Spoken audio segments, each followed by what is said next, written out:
Hello friends, study with Saurabh YouTube channel पे आपका स्वागत है। पटना हाई कोर्ट असिस्टेंट का एग्ज़ाम हुआ है आज नहीं 12 बजे से बाद मैं रिकॉर्ड कर रहा हूँ वीडियो। थोड़ा घर में पूजा था, इस कारण से देर हुआ है। तो कल जो एग्ज़ाम हुआ था 30 तारीख को, तो उसका ये पेपर है। तो चलिए जल्दी से सरसरी निगाहों से बस आंसर को देखते चले जाएंगे। इसके बाद आप अपना जो आंसर है वो कमेंट में बताएंगे कि क्या आपके मार्क्स आ रहे हैं। तो चलिए देखते रहते हैं। तो पहला जो हमें देखना है, अल्टरनेटिव सेलेक्ट करना है, मतलब सिनोनिम्स देखना है क्या होगा। तो डबल एंट्रेंस मतलब फ्रेज विद टू मीनिंग होगा, ठीक है। उसके बाद जो नेक्स्ट क्वेश्चन हमारा है वो पूछ रहा है सर्कमलोकेशन, तो इसका ऑप्शन नंबर डी होगा। उसके बाद जो तीसरा जो सवाल है वो ये तीसरा का जो रिवॉल्ट होगा इसका, ठीक है। कई जगह आपको एम्बेरसिंग मिसहैप मिल सकता है, लेकिन ये मेरे हिसाब से रिवॉल्ट होना चाहिए। उसके बाद जो 4 नंबर ऑप्शन है उसका इमोशनल रिलीज होगा, ठीक है। उसके बाद 5वां जो है उसका रिलिंक्विश होगा। रिलिंक्विश का गिव अप होता है, सबसे आसान यदि कुछ होगा तो यही था। उसके बाद आपको एंटो पूछा है, ठीक है, अपोजिट वर्ड। तो जो पहला 6 नंबर का क्वेश्चन है उसका टिमिडिटी होगा, और जो लैकोनिक है उसका लकोशियस होगा, और जो ये ऑप्शन नंबर जो क्वेश्चन नंबर 8 है उसका लॉयलिस्ट होगा, ठीक है।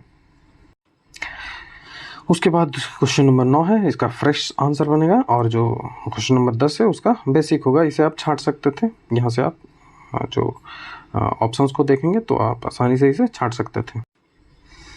यहाँ पे आपको 4 इडियम फ्रेजेस जो हैं उनके अर्थ देखने हैं। तो रेड बिटवीन द लाइंस, ये सारे प्रीवियस ईयर के क्वेश्चन है, तो मैं उम्मीद करता हूँ कि आप चारों आपने सही बनाया होगा, 4 या 5 जो भी जिसने पूछे हैं। तो इसका हो जाएगा हिडन मीनिंग, ठीक है। उसके बाद डेविल एंड डीप सी, मतलब एक तरफ कुआं एक तरफ खाई, हिंदी में भी पढ़ा होगा आपने, एंडेलिमा होता है, ठीक है। सिल्वर स्पून वाला जो है उसका बॉर्न इन रिच होम होगा, ठीक है। उसके बाद जो to beat about the bus, ये शायद मैंने जो मेंस की प्रैक्टिस होती थी उसमें मैंने ये क्वेश्चन दिया था। Not to come to the point, ये इसका आंसर होगा, ऑप्शन नंबर ए। उसके बाद जो 15वां है, on the spouse of the moment, spouse नहीं है, स्पाउर ऑफ द मोमेंट इसका होता है कई जो चीज़ें हैं उसको पहली बार करना एट वंस और विदाउट एनी काइंड ऑफ जो प्रिपरेशन आप ना करें और पहली बार किसी चीज़ों को करें, तो वही इसका आंसर बनेगा 15। उसके बाद 3 आपको दिया गया है कॉमन एरर, ठीक है। इसमें वाज की जगह बर होगा, ठीक है। तो ऑप्शन नंबर सी इसका आंसर बनेगा। उसके बाद इसमें जो यहाँ पे जो मेरिट लिखा हुआ है, तो यहाँ पे इज की जगह आर की जगह इज होगा, और यहाँ पे भी आर की जगह इज होगा। तो ये कॉमन एरर आप देख सकते हैं। उसके बाद जो 19वां नंबर क्वेश्चन है इसका नंबर ऑप्शन ए होगा, fill in the blanks, dilatory, और ये जो ऑप्शन दिया हुआ है। उसके बाद जो 20वां नंबर क्वेश्चन है इसका होगा डाइवेस्टेड एंड डिपोर्टेड। ये जो सारे क्वेश्चन है ये एसबीआई के पीओ के एग्ज़ाम में पूछे हुए हैं, मैंने देखा है इन सवालों को। तो ये एसबीआई में पूछे हुए सवाल हैं। यहाँ तक कि जो पैसेज आपको दिया गया है, ये जो पैसेज रॉक वाला जो दिया गया है क्रूड ऑयल वाला, ये भी यूपीएससी का है, ठीक है।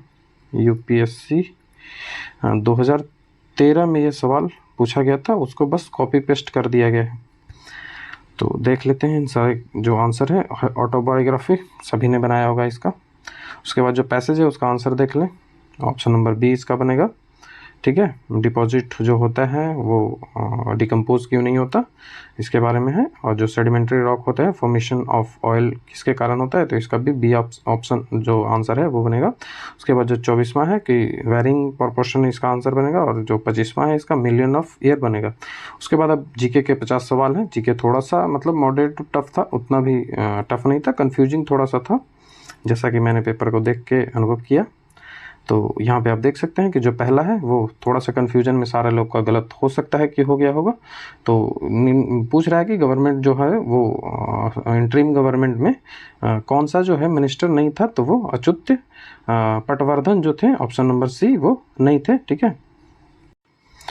उसके बाद जो नेक्स्ट है कि जो अमृत बाजार पत्रिका थी वो किसने लिखी थी, तो वो शिशिर कुमार घोष, कई बार प्रीवियस ईयर में पूछा गया है। उसके बाद जो पूछा है कि अर्थ जो सरफेस है वो मून पे जो वो अर्थ से जो मून पे भार और मतलब मास और वेट के बारे में पूछ रहा है, तो इसका जो ऑप्शन होगा वो ऑप्शन नंबर बी इसका आंसर होगा। ठीक है, ऑप्शन नंबर बी आंसर होगा कि वस्तु का जो मास होता है वो स्थिर रहता है, लेकिन वेट होता है वो इसका कम हो जाता है, 1/6 हो जाता है। आप जानते होंगे जो ऑस्ट्रेलिया में सबसे जो लॉन्गेस्ट डे पूछा था, इसका 22 दिसंबर होगा। इजी सा सवाल है, हर कोई ने बनाया होगा। ये थोड़ा सा कंसेप्चुअल सवाल है। इक्वेटर से पोल की ओर जाएंगे तब दिन और रात के जो अवधि का अंतर है वो बढ़ते जाता है। ठीक है, इक्वेटर 0 डिग्री से यदि पोल की ओर हम बढ़ेंगे तो जो दिन और रात की जो अवधि होती है वो बढ़ती जाती है। ठीक है, ऐसा क्यों होता है आप कभी चर्चा करेंगे तो इस पे हो जाएगा। ये देशांतर रेखाओं के कारण होता है। ये कंसेप्चुअल सवाल था कि जीएमटी से ग्रीनविच है उससे कौन सा आगे होता है, कौन सा टाइम आगे होता है। जैसे आप जानते होंगे कि भारत का टाइम 5.5 घंटा आगे है, तो इसमें से कौन सा है। तो बगदाद, इराक की राजधानी बगदाद होती है। जैसे लिस्बन ये सब यूरोप में है, पीछे हो जाती है। ठीक है, लंदन जो है जीएमटी जो है उससे पीछे है, न्यूयॉर्क भी पीछे है और ब्रूनस आयर्स भी पीछे है। लेकिन एक ही ऑप्शन जो बगदाद है वो आगे उससे दिखता है, एशिया में है, तो यही ऑप्शन हमारा हो जाएगा। उसके बाद जो है ये दोनों जो है वो गलत दिए गए हैं। 17 जो अक्षांश है वो गलत दिया हुआ है। ठीक है, 17 जो अक्षांश है वो कोरिया नहीं वियतनाम होगा। ठीक है, और उसके बाद जो 38वां है ये अमेरिका नहीं, ये कोरिया होगा। ठीक है, तो ये हमारा आंसर इसका बनेगा, ना तो 1 ना ही 2। सबसे आसान सवाल लॉर्ड हार्डिंग ने रद्द कब किया, तो 1911। कोई कन्फ्यूजन नहीं इसमें है।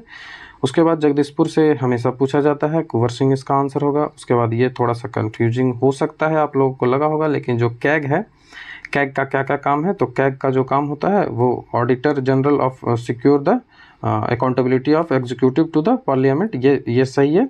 और कैग है इसका कोई पावर नहीं होता कि इन्फोर्स करे ऑडिट फाइंडिंग, तो ये भी सही है। ठीक है, इसका पावर नहीं होता, ये भी सही कहा गया है। तो जो बोथ है वो सही हो जाएगा, तो ऑप्शन नंबर सी इसका आंसर बनेगा। ठीक है, ऑप्शन नंबर सी।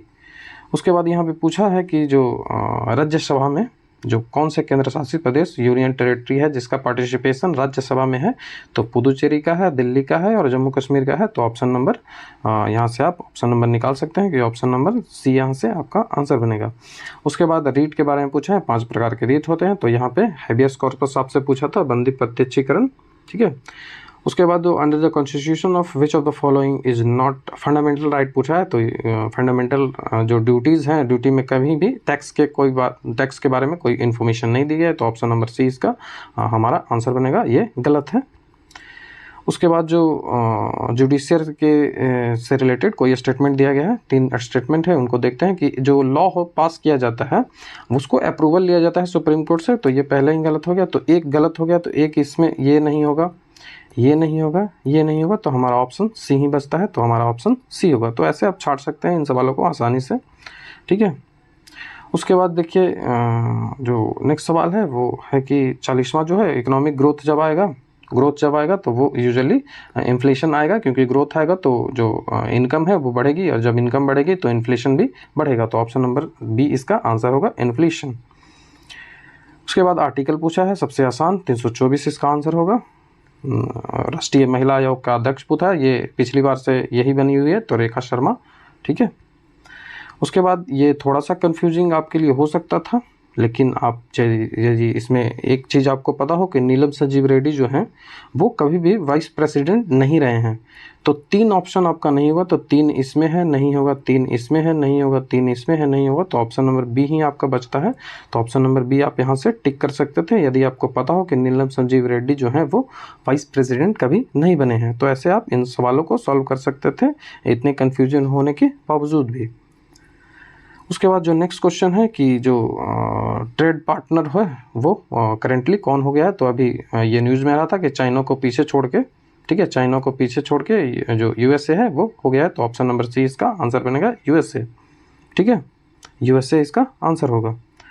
उसके बाद पूछ रहा है सीईओ ऑफ नीति आयोग, तो ये तो सुब्रमण्यम है, सब कोई जानता होगा। ठीक है, जो major portion of our body weight क्या होता है, तो वो वाटर ही होता है, ये सब आप जानते होंगे। उसके बाद जब जो पॉलिशदार चावल जो खाता है, जब पॉलिश वाले आप राइस खाएंगे तो आपको बेरी बेरी हो जाएगा। ठीक है, बेरी बेरी विटामिन बी की कमी से जब चावल को पॉलिशदार किया जाता है तो बेरी बेरी हो जाता है, ठीक है। ये कई लोगों का गलत हुआ होगा, सापेक्षता का सिद्धांत लगा दिए होंगे, लेकिन इन्हें फोटो इलेक्ट्रिक इफेक्ट के लिए, ठीक है, फोटो इलेक्ट्रिक इफेक्ट के लिए मिला था जो नोबेल पुरस्कार आइंस्टाइन को, ना कि सापेक्षता का सिद्धांत के लिए। तो इनमें से कोई नहीं, इसका आंसर बनेगा ऑप्शन नंबर डी, ठीक है। आसान सवाल, 746 वाट इसका आंसर होगा। उसके बाद दो प्यूरिफिकेशन होता है, जो प्यूरिफिकेशन है पेट्रोलियम का, ठीक है, वो फ्रैक्शनल डिस्टिलाइजेशन होता है, तो ऑप्शन नंबर बी इसका आंसर बनेगा। उसके बाद मैथ्स के सवाल हैं, इसके आप सिर्फ आंसर देखते चले जाएंगे।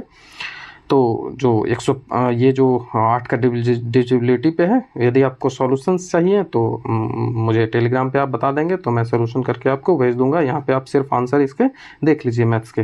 तो पहला है जो उसका आंसर 0 होगा, ठीक है। जो 52वां नंबर क्वेश्चन है, इसका 23 आंसर होगा। ऑप्शन से इन सवालों को आप कर सकते थे यदि आपको दिक्कत हो, क्योंकि समय पर्याप्त था आपके पास। जो 53 नंबर का सवाल है, इसका भी आंसर 2 होगा, ठीक है, 2 होगा। 5 दूना 10, मतलब ए का वैल्यू 2 आएगा, और जो 4 दूना 8, तो बी का वैल्यू 4 आएगा। तो इस तरह से आपका 2 आंसर बनेगा। उसके बाद इसमें एलसीएम निकालेंगे तो 360/6 आएगा, तो 360/60 आएगा, तो ये 6 से 6 मिनट आपका आंसर यहाँ से बनेगा। उसके बाद ये जो 2 3 है, तो 3 2 5 हो जाएगा, 5 का वैल्यू 20 हो जाएगा, तो 1 का वैल्यू 4 हो जाएगा, तो 4 3 12 इसका आंसर बनेगा, ठीक है। उसके बाद ये जो चिल्ड्रन वाला है, इसका 9 आंसर होगा। 6 आता था और 3 एक्स्ट्रा जोड़ेंगे तो 6 3 9 यहाँ पे आंसर बनेगा। उसके बाद जो 600 रुपये वाला है, इसका आंसर 150 बनेगा। ये आप यदि नहीं बन रहा होगा तो आप इसे ऑप्शन से चेक कर सकते थे कि 150 का ए 2/5 प्लस 40 ऐसे करके आप सॉल्व करेंगे तो ये आपको हो जाएगा, ठीक है।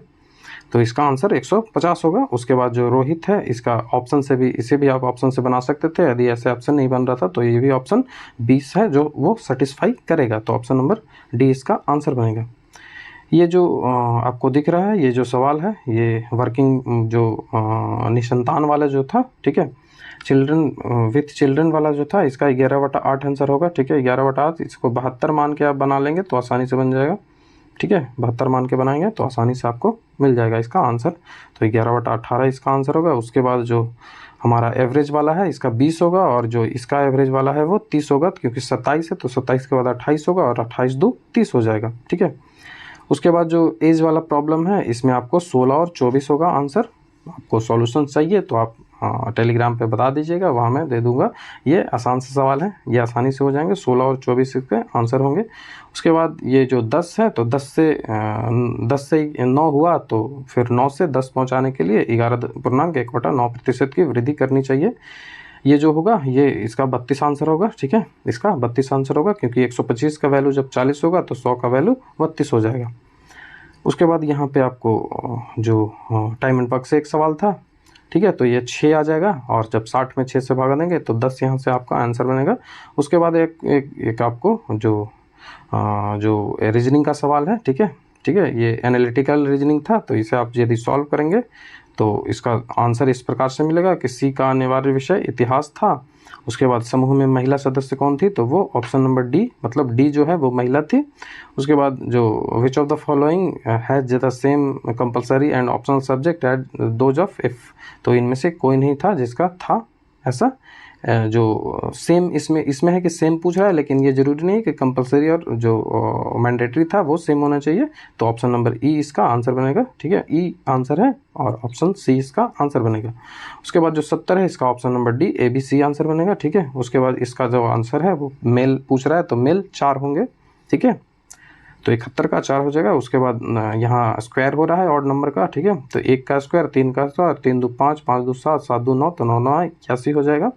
उसके बाद यहाँ पे जो मेन जो कंक्लूजन है वो 338 ही होना चाहिए, इसका आंसर ऑड वन आउट है, ठीक है। अल्टरनेटिव जो अलग है उसको चूज करना है, तो 3 3 9 देखिए हो जाएगा, 3 3 9, 3 दूनी 6, 4 दूना 8, 3 3 9 होना चाहिए था, तो लेकिन यहाँ पे 8 है, तो ये आउट हो जाएगा। लेकिन यहाँ पे एक और कंडीशन बनता है कि ये सारा इवन है और ये जो है वो ऑड है, लेकिन इसे मानेगा नहीं आयोग, ठीक है, ये मानेगा नहीं, तो ये गलत हो जाएगा। यही संभावना सही होने की ज़्यादा है।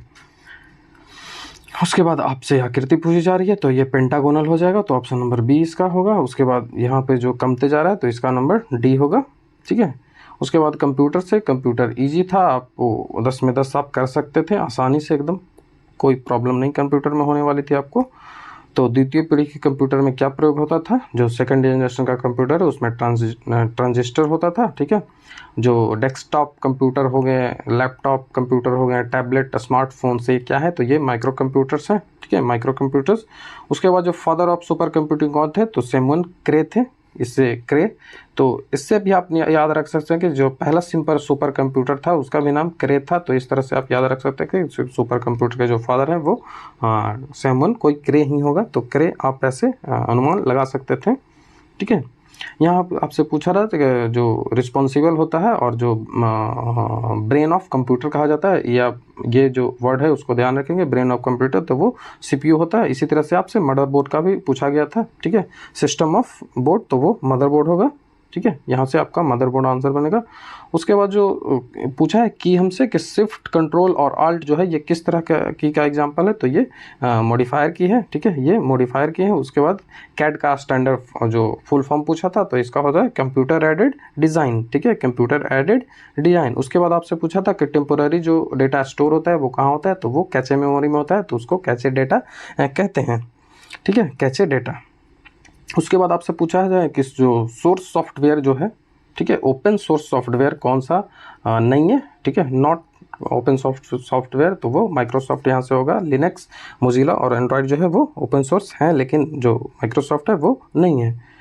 उसके बाद जो आपसे पूछा है कि जो ये जो प्रोसेस होता है कि जो starting of a computer and loading of the required part of the operating system in ROM, तो ये कहलाता है बूटिंग। कई बार ये सवाल प्रीवियस ईयर के एग्जाम में पूछा गया, तो ऑप्शन नंबर बी इसका आंसर बनेगा। उसके बाद आपसे पूछा जा रहा है कि जो हिंदी आपसे जो वर्तनी पूछा जा रहा है, तो प्रतिवाद, प्रतिवादी, ऑप्शन नंबर ए इसका आंसर होगा, प्रतिवादी। उसके बाद आपसे पूछा रहा है प्रत्युत्तर का संधि विच्छेद, तो प्रतिजोर उत्तर होता है।